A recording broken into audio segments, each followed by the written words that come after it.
2 ഏത്തപ്പഴം എടുത്തിട്ട് ചെറുതായിട്ട് അരിഞ്ഞിട്ട് മാറ്റി വയ്ക്കുക. പിന്നെ കുറച്ച് ബ്രെഡ് എടുത്തിട്ട് സൈഡെല്ലാം കട്ട് ചെയ്ത് മാറ്റി രണ്ടും വേറെ വേറെ പൊടിച്ച് മാറ്റി വയ്ക്കുക. ഒരു പാൻ ചൂടാക്കി അതിലേക്ക് 1 സ്പൂൺ നെയ്യ് ഒഴിച്ച് അരിഞ്ഞു വെച്ചിരിക്കുന്ന ഏത്തയ്ക്ക കഷ്ണങ്ങളെ ഒന്ന് വഴറ്റിയെടുക്കണേ. 1/2 കപ്പ് തേങ്ങ ചിരവിയതൂടെ ചേർത്തിട്ട് വഴറ്റിയെടുക്കാം. ഇനി 3 ടേബിൾ സ്പൂൺ പഞ്ചസാരയും കൂടെ ചേർത്തിട്ട് നന്നായിട്ടൊന്ന് വഴറ്റിയെടുക്കണേ. നല്ലൊരു ഫ്ലേവറിന് വേണ്ടിയിട്ട് കുറച്ച് ഏലക്കാപ്പൊടിയോടെ ചേർക്കണേ. ഈ ഒരു മിക്സിലേക്ക് നേരത്തെ പൊടിച്ചു വെച്ച ബ്രെഡിന്റെ പൊടി കൂടെ ചേർത്തിട്ട് നന്നായിട്ടൊന്ന് മിക്സ് ചെയ്ത് കൊടുക്കണേ. ഈ ഒരു മോൾഡാട്ടോ ഞാൻ ഉപയോഗിച്ചിരിക്കുന്നത്. നിങ്ങളുടെ ഇഷ്ടത്തിനനുസരിച്ച് ഏത് ഷേപ്പിൽ വേണേലും ആക്കാട്ടോ.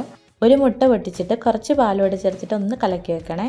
എന്നിട്ട് ഏത്തക്കയുടെ മിക്സ് മുട്ടയിൽ മുക്കിയിട്ട് നേരത്തെ പൊടിച്ചു വെച്ച ബ്രെഡിന്റെ ക്രംസിൽ ഒന്ന് കോട്ട് ചെയ്തെടുക്കുന്നുണ്ട്. ചൂടായ എണ്ണയിലേക്കിട്ട് നല്ലോണം ഒന്ന് ഫ്രൈ ചെയ്തെടുക്കണേ. ഇനിയിപ്പോൾ ചായക്കൊപ്പം എന്ത് സ്നാക്ക് വേണമെന്ന് ആലോചിച്ചിട്ട് ബുദ്ധിമുട്ടുണ്ട് കേട്ടോ. ഇഷ്ടപ്പെട്ടെങ്കിൽ തീർച്ചയായിട്ടും ഒന്ന് ഉണ്ടാക്കി നോക്കണേ.